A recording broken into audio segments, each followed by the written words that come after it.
Bismillahirrahmanirrahim. Assalamualaikum warahmatullahi taala wabarakatuh. Anda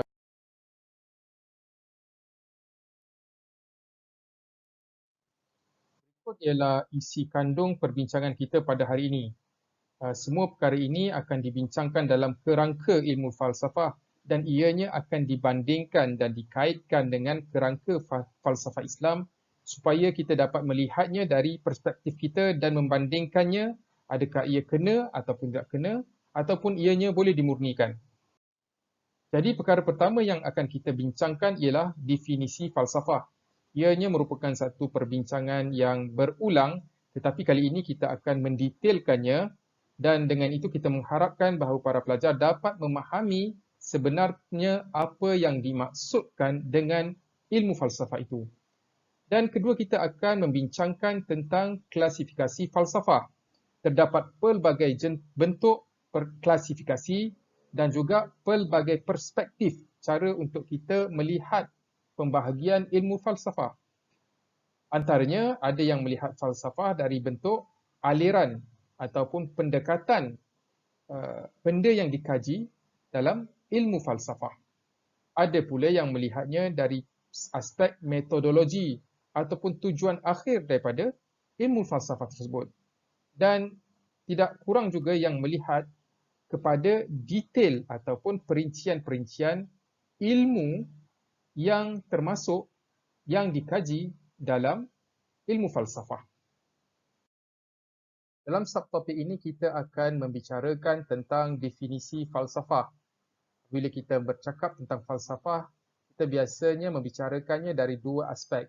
Pertama dari segi bahasa dan yang kedua dari segi istilah ataupun terminologi. Apa yang dimaksudkan dengan ilmu falsafah itu.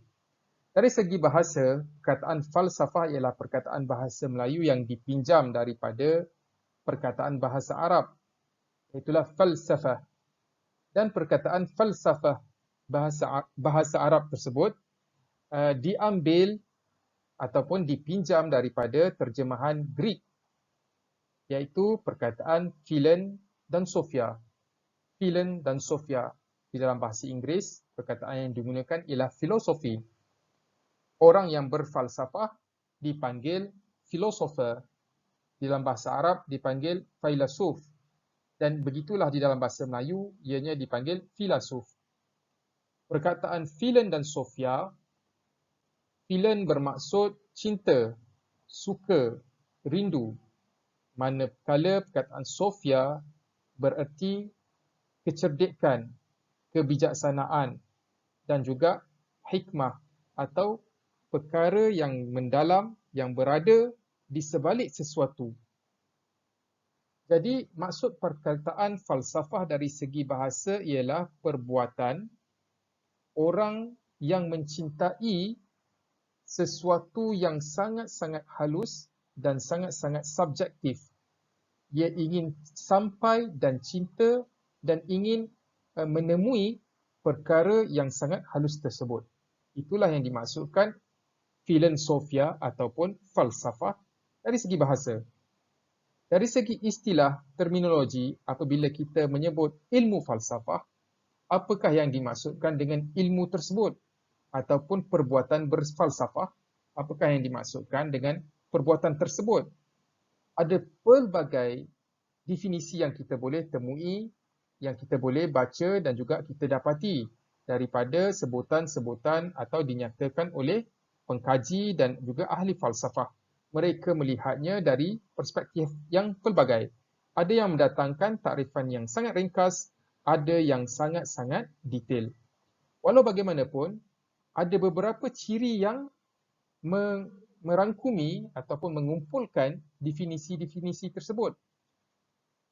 Bagaimana yang kita dapat lihat dalam slide ini, apakah yang dimaksudkan dengan ilmu falsafah, iaitu ataupun perbuatan berfalsafah, iaitulah perbuatan yang berfikir, perbuatan berfikir yang dilakukan secara mendalam dan perbuatan tersebut dilakukan dengan metod tertentu yang tersusun dan ianya metod tersebut diuji keabsahannya dan ilmu pengetahuan yang terhasil daripada ilmu tersebut ataupun metod tersebut juga diuji keabsahannya. Inilah perbuatan berfalsafah. Mengapa ataupun apakah yang difikirkan dalam ilmu falsafah? Ia memikirkan tentang persoalan yang paling asas tentang sesuatu dan tujuannya ialah untuk mencapai kepada hakikat ataupun tujuan perkara yang difikirkan tersebut. Dengan berbuat demikian, ahli falsafah mencapai kepuasan intelektual ataupun ia menimbulkan pelaksanaan, ia sampai kepada nilai yang menimbulkan pelaksanaan ataupun hasil daripada pemikiran tersebut ia mencapai kepuasan intelektual dan menimbulkan pelaksanaan, iaitu kedua-duanya. Akhirnya apabila mencapai kepuasan intelektual atau menimbulkan pelaksanaan atau kedua-duanya akan memberikan kebahagiaan kepada orang yang menjalankan aktiviti berfalsafah tersebut.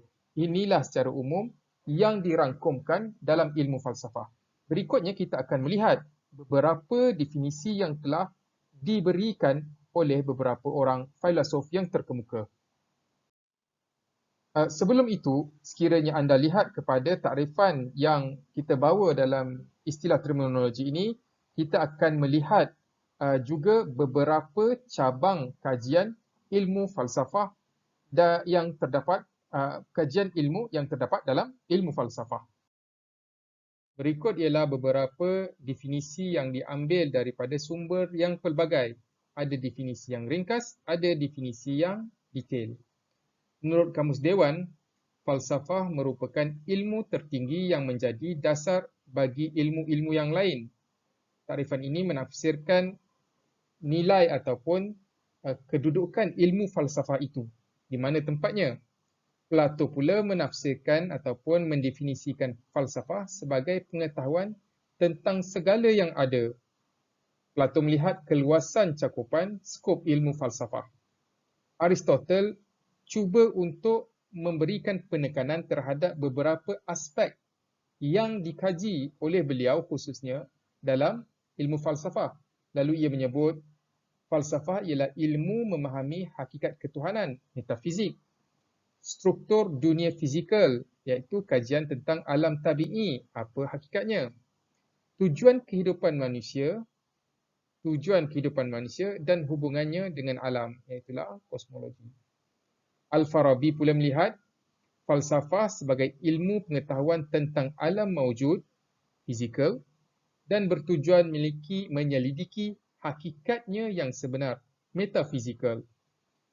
Menurut Abdullah Ishaq, salah seorang yang menulis juga tentang falsafah, falsafah boleh didefinisikan sebagai usaha, perbuatan berusaha ke arah mencintai, mencari, mengkaji dan menanggapi sesuatu perkara dengan menggunakan akal. Beliau bercakap tentang metodologi.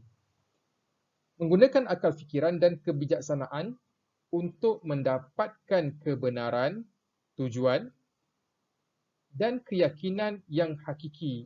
Inilah yang dimaksudkan dengan ilmu falsafah dan inilah yang kita maksudkan bahawa definisi yang didatangkan oleh ahli falsafah dan pengkaji falsafah adalah pelbagai dan semuanya adalah benar selagi berada dalam kerangka pengajian falsafah itu sendiri.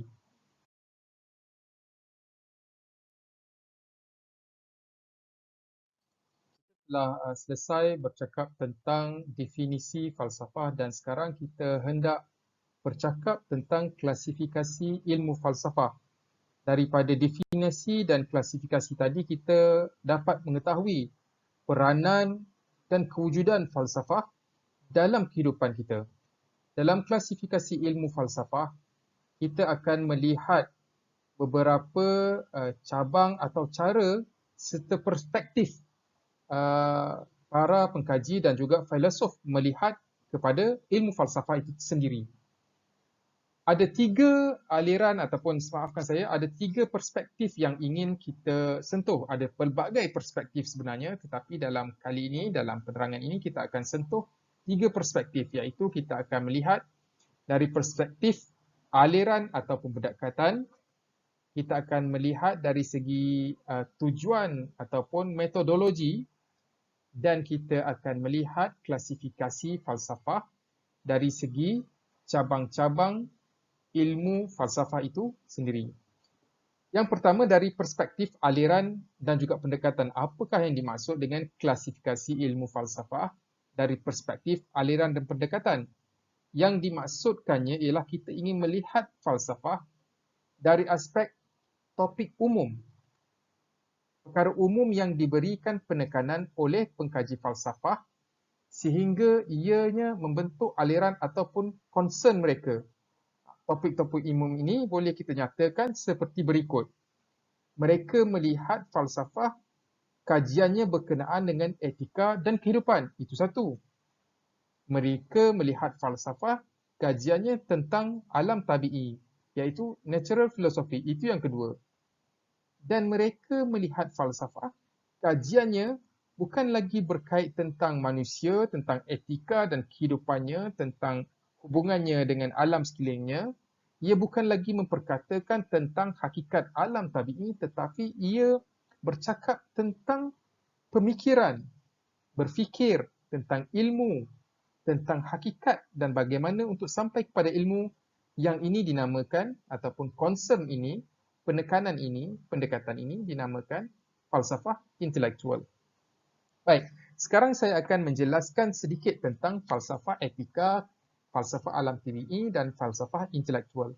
Yang dimaksudkan dengan falsafah etika dan falsafah kehidupan ialah concern pada penekanan yang diberikan oleh ahli falsafah untuk memahami apakah itu etika, apakah itu perkara yang baik, perkara yang patut dilakukan, apakah itu perkara yang buruk, yang tidak patut dilakukan, apakah erti keadilan, dan bagaimana sekiranya manusia bila mana melakukan kebaikan, ia akan merasa senang hati, ataupun melakukan perkara yang patut, ia merasa senang hati, dan apabila dia meninggalkan daripada melakukan perkara yang tidak patut, ia juga akan senang hati, dan kedua-dua perbuatan tersebut merupakan satu bentuk keadilan, justice, yang menyebabkan ia merasa bahagia. Terdapat pelbagai aspek cara melihat etika. Ianya boleh dilihat dari perspektif agama. Ianya boleh dilihat daripada aspek pemikiran-pemikiran seperti pemikiran moden. Tidak semua perkara yang dianggap baik oleh sesuatu falsafah adalah baik dalam falsafah yang lain. Inilah yang kita lihat atau kita namakan kajian falsafah dari perspektif etika dan kehidupan. Dan maksud kehidupan tersebut ialah kajian falsafah tentang alam sekitar manusia. Apakah hubungannya tentang antara manusia dengan alam tersebut? Sama ada tentang dirinya sendiri, iaitulah kajian tentang hakikat insan, ataupun tentang penciptanya, dari mana asalnya, kajian tentang pencipta ataupun asal kejadian, dari mana datangnya, metafizik, ataupun kajian tentang hubungannya dengan alam, sosialnya, apakah hakikatnya, bagaimana ia boleh mencapai bahagia menerusi hubungan sosial, bagaimana dia boleh mencapai kebahagiaan dengan melaksanakan keadilan terhadap alam sekitarnya, sama ada yang bersifat fizikal seperti tumbuhan, haiwan, batu-batu, gunung ganang dan seumpamanya, ataupun yang luar daripada fizikal, metafizikal. Dan keduanya ialah falsafah alam tabi'i. Kajian ini ialah kajian tentang sains, hakikat sains itu sendiri. Kajian tentang misalnya tentang tubuh badan manusia. Bagaimana ia berfungsi, bagaimana kita ingin menjadikan kefungsiannya mendatangkan kebahagiaan kepada kita. Kajian tentang alam sekitar, apakah hakikat yang terkandung yang menggerakkan alam tabi'i tersebut. Adakah ia Tuhan? Adakah ia semula jadi? Adakah ia bersifat harmoni ataupun bersifat persaingan, survival of the fittest dan seumpamanya. Inilah penekanan, pendekatan ataupun aliran, salah satu daripada aliran yang membentuk perspektif ilmu falsafah. Dan yang ketiga yang kita telah jelaskan sedikit tadi, iaitulah falsafah intelektual. Ianya membincangkan tentang perkara yang bukan lagi bersifat tentang manusia itu ataupun hubungan dengan manusia, kehidupannya, tetapi lebih menekankan untuk menjawab soalan-soalan asas tentang perkara-perkara yang bersifat intelektual. Bagaimana ia tahu? Adakah ilmu yang dia tahu itu semestinya datang daripada logik semata-mata ataupun boleh didatangkan dari sumber-sumber yang lain? Adakah ilmu tersebut benar ataupun ilmu tersebut adalah sangka-sangka? Dan seumpamanya, manusia ingin sampai kepada hakikat ilmu bagi menjawab persoalan-persoalan asas untuk menjawab soalan tentang ilmu. Apakah itu? Ilmu itu sendiri. Kenapa ia penting kepada manusia? Apa peranannya? Inilah yang dibincangkan, ditekankan tentang falsafah intelektual. Ini klasifikasi yang pertama, iaitu melihat dari perspektif, aliran dan pendekatan.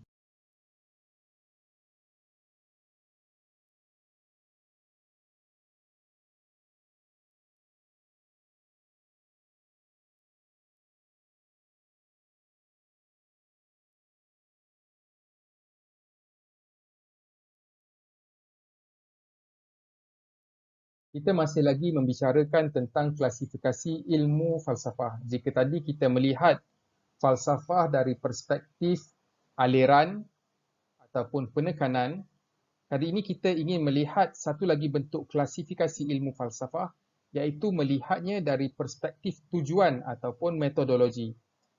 Jika kita lihat dengan secara teliti, kita akan dapati berlaku pertindanan antara perkara-perkara yang terdapat dalam falsafah, melihat falsafah dari perspektif aliran dan juga melihatnya dari perspektif tujuan, dan nanti kita akan lihat ianya juga bertindan apabila kita melihat falsafah dari perspektif cabang-cabang ilmu yang dikaji dalam falsafah itu sendiri. Dari perspektif tujuan secara umumnya ataupun metodologi, falsafah dibagikan kepada dua bahagian, iaitu falsafah theoretical dan falsafah praktikal. Ia jelas. Teori, falsafah yang memberi penekanan ataupun membicarakan tentang perkara-perkara yang bersifat akli, yang bersifat pemikiran, bersifat teori, yang tidak melibatkan tindakan. Contohnya, falsafah teoretikal ialah kita berfikir tentang hakikat insan. Insan berfikir daripada mana datangnya. Jika dalam agama Islam kita diberitakan melalui wahyu bahawa kita semua berasal daripada Nabi Adam, dan Nabi Adam tersebut diciptakan daripada tanah. Dan kita nanti akan mati, kita terdiri daripada roh dan jasad, dan kita akan mati, kita akan dihidupkan semula. Semua ini adalah perkara-perkara yang melibatkan kepercayaan. Ianya bersifat teoretikal. Ini adalah kepercayaan teori yang difaham, yang dipercayai oleh orang Islam. Bagi agama-agama lain, mereka mempunyai teori-teori mereka sendiri yang berpunca daripada pemikiran, jika bukan daripada wahyu. Dan bagi falsafah-falsafah yang lain yang bukan bersifat keagamaan, mereka juga mempunyai konsep mereka tentang perkara-perkara tersebut. Jika saya boleh contohkan contoh yang lain pula, agama Buddha misalnya melihat bahawa hakikat kehidupan ialah kitaran kehidupan manusia, mati, hidup semula, mati, hidup semula, sehinggalah ia tiba kepada peringkat kesempurnaan ilmu, iaitu manusia yang sempurna. Manusia hanya akan sempurna apabila ia sempurna ilmunya, dan juga ia menjadi sempurna bila dapat membebaskan dirinya daripada sebarang kehendak yang menyebabkan ianya ingin kembali ke dunia. Dia tidak lagi mempunyai kehendak dan ia telah mempunyai ilmu yang cukup, maka ia mencapai ke peringkat moksha ataupun nibbana, dan inilah theoretical. Di dalam bahasa Arab, falsafah theoretical dinamakan sebagai falsafah nazari. Ini salah satu contoh. Terdapat banyak lagi contoh tentang falsafah theoretical. Contohnya tentang di zaman moden ialah tentang survival of the fittest. Kajian oleh Darwin, bila pada dia melihat alam ini, dia melihat alam sebagai satu persaingan. Dia tidak melihat alam sebagai sesuatu yang harmoni. Alam ini sentiasa bersaing. Jadi baginya, hakikat kehidupan ialah sentiasa bersaing, sentiasa berlawan, sentiasa ingin mengejar kesempurnaan, dan juga sentiasa ingin mengalahkan golongan yang ataupun mengatasi golongan yang lemah, menaikkan golongan yang dominan. Ini falsafah yang terhasil daripada pemikiran terhadap alam tabi'i. Boleh lihat perkaitan antara klasifikasi yang lepas dan klasifikasi sekarang. Klasifikasi tentang pendekatan dan juga aliran, dan juga klasifikasi tujuan metodologi, iaitulah theoretical. Manakala falsafah praktikal ataupun falsafah yang memberi penekanan terhadap aspek praktikal ataupun amali ialah falsafah yang lebih mengutamakan kefungsian dan juga amalan. Contohnya falsafah pragmatik, falsafah pragmatisme dan juga positisme. Mereka tidak lagi mahu memikirkan tentang hakikat bahasa, kepentingan bahasa, makna yang terkandung pada bahasa, apakah itu kebenaran dan seumpamanya, tetapi mereka melihat kepada kefungsian pada waktu tersebut. Jika ia berfungsi, maka ia baik. Ini ialah falsafah yang menekankan kepada praktikal, kepada amali dan juga kefungsian. Dari perspektif Islam juga, kita melihat kepada falsafah kefungsian di samping falsafah teoretikal. Perlunya kepada pemikiran yang benar dan perlunya kepada tindakan yang benar. Justru kita memikirkan falsafah praktikal juga bercakap tentang perkara amali seperti etika, amalan, apa yang patut dibuat, apa yang patut ditinggalkan, dan bagaimana apabila seseorang itu melakukan perkara yang patut dan meninggalkan perkara yang tidak patut, akan memberikannya kebahagiaan. Adakah perkara yang patut dalam Islam sama dengan perkara yang patut dalam agama-agama lain? Adakah perkara yang patut dalam Islam sama dengan perkara yang patut di dalam falsafah-falsafah semasa? Contohnya, perbuatan melakukan hubungan zina. Adakah ia patut ataupun ia tidak patut? Bagaimana Islam melihat zina? Bagaimana agama-agama lain melihat zina? Bagaimana falsafah moden melihat perbuatan zina? Adakah mereka bersetuju dengan satu perkara yang sama tentang baik dan buruknya, ataupun ia berbeza-beza? Inilah yang dimaksudkan dengan falsafah praktikal. Mengapa mereka berbeza? Apakah yang menyebabkan mereka berbeza? Inilah yang menyebabkan wujudnya aliran-aliran yang tercabang daripada falsafah praktikal.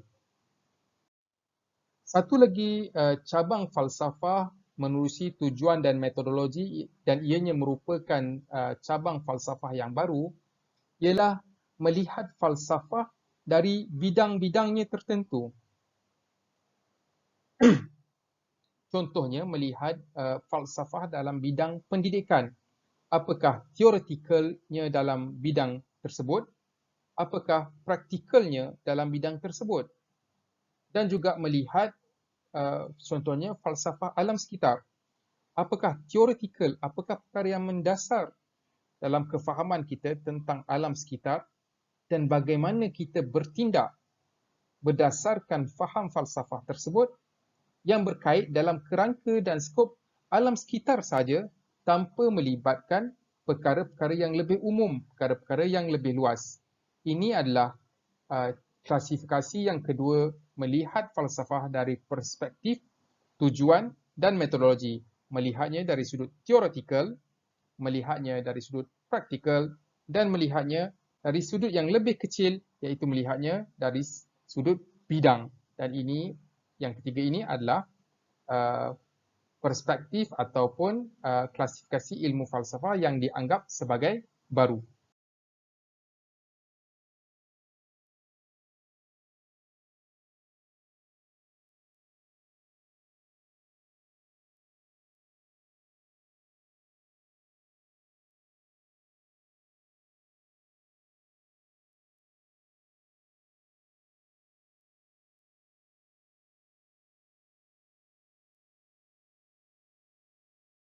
Klasifikasi ilmu falsafah yang terakhir yang kita akan bincangkan pada hari ini ialah kita mahu melihat falsafah dari perspektif cabang kajian ilmu falsafah. Iaitulah ilmu-ilmu yang dianggap sebagai bidang falsafah. Terdapat pelbagai bentuk pembahagian dan klasifikasi apabila kita melihatnya daripada dari sudut bidang kajian.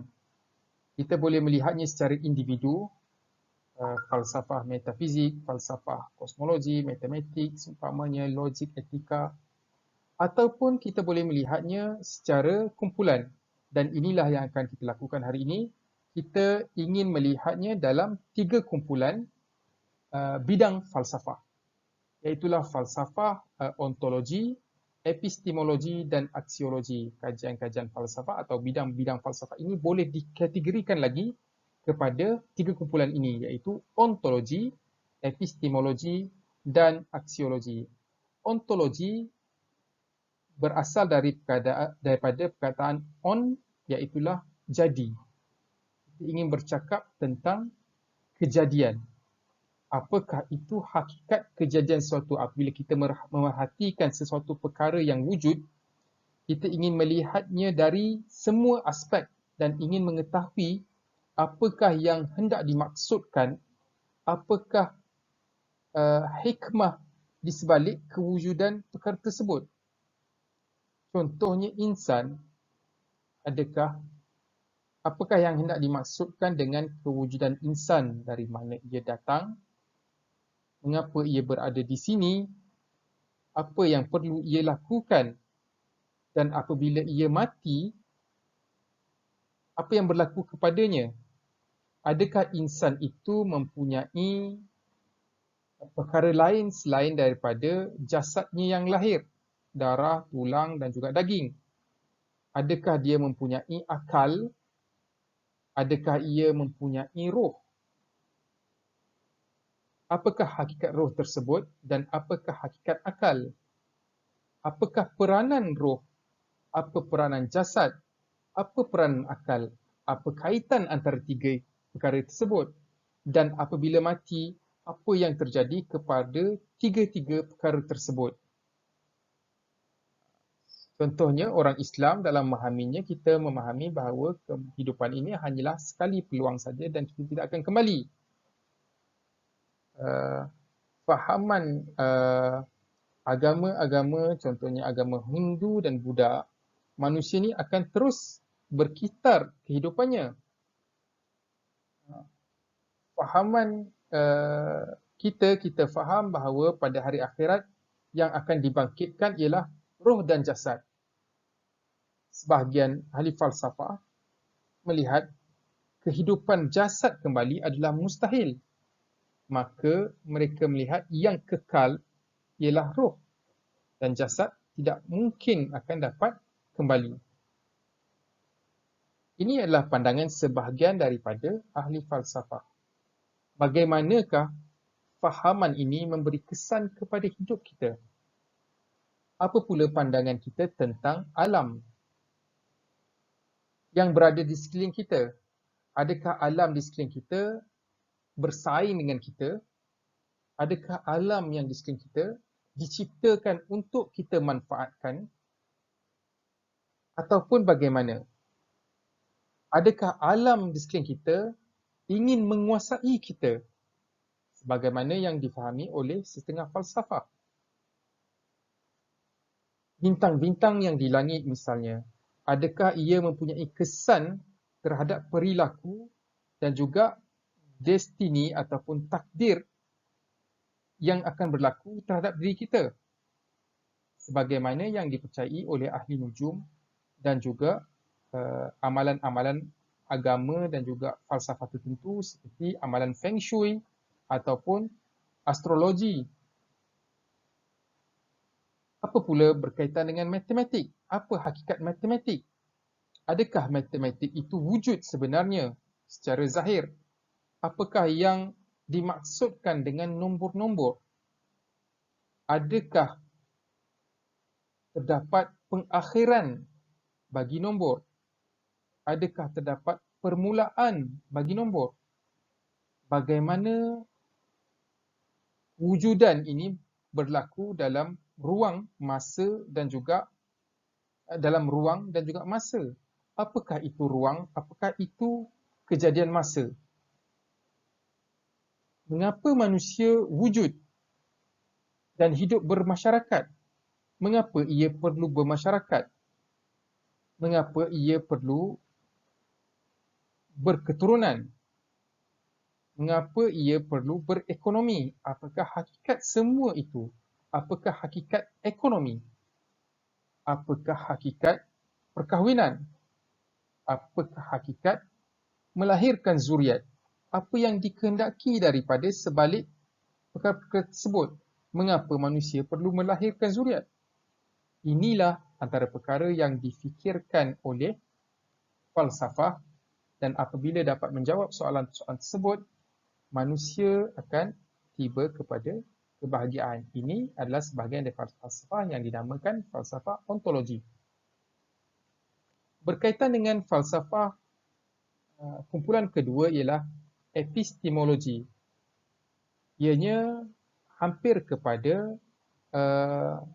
falsafah intelektual, iaitu bagaimana manusia tahu falsafah tentang hakikat pengetahuan. Bagaimana manusia tahu apakah hakikat pengetahuan tersebut selain daripada mendapat pengetahuan menerusi logik, akal fikiran rasional.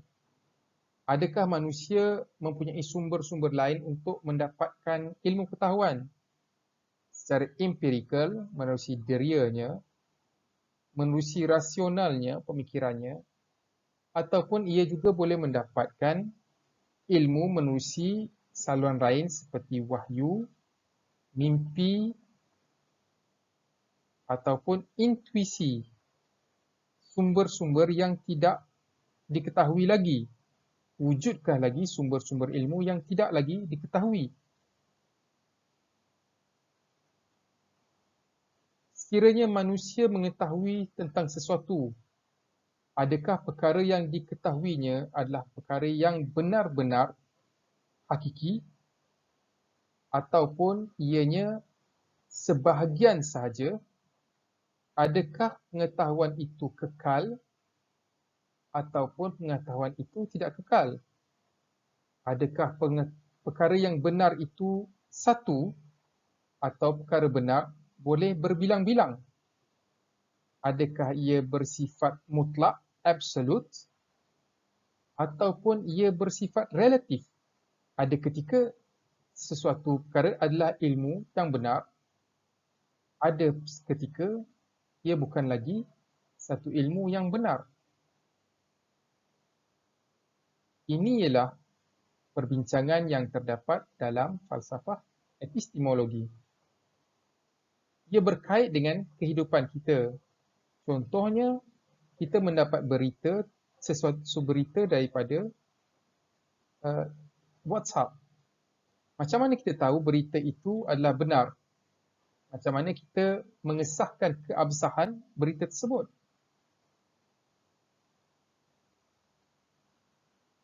Apakah peranan autoriti dalam penerian ataupun membentuk rasa tahu dalam diri kita? Baik. Perkara yang ketiga ialah aksiologi. Aksiologi secara etimologinya, secara makna kata akarnya daripada perkataan aksiologi. Aksio bererti nilai. Kita ingin meletakkan nilai pada sesuatu. Sama ada dia baik ataupun tidak baik. Sama ada dia benar, separa benar, ataupun dusta, palsu. Sama ada dia cantik ataupun ia buruk. Bagaimanakah penilaian-penilaian tersebut diletak? Apakah kayu ukur terhadap penilaian-penilaian tersebut?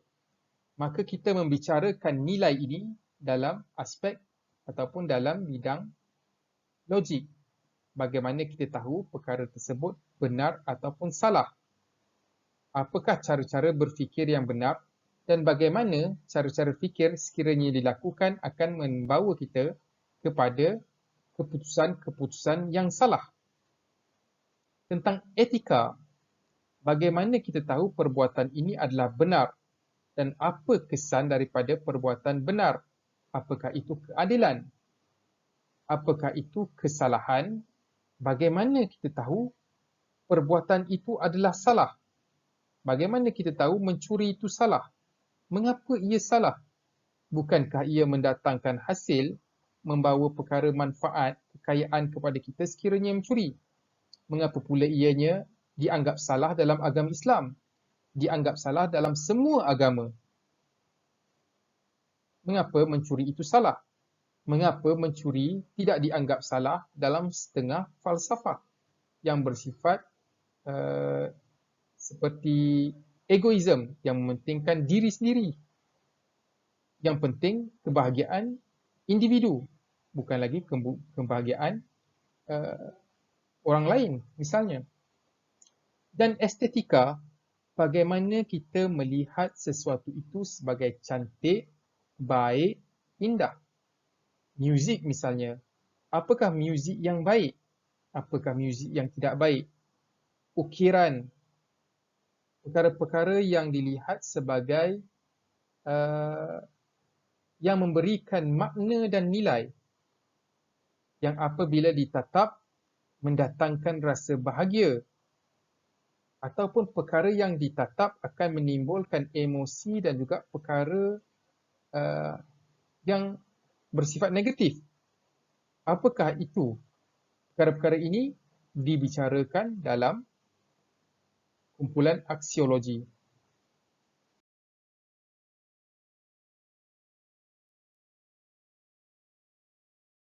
Dan dulu untuk kali ini, dalam sesi yang berikutnya kita akan membincangkan tentang perkara-perkara yang sama tetapi dari perspektif Islam. InsyaAllah. Assalamualaikum.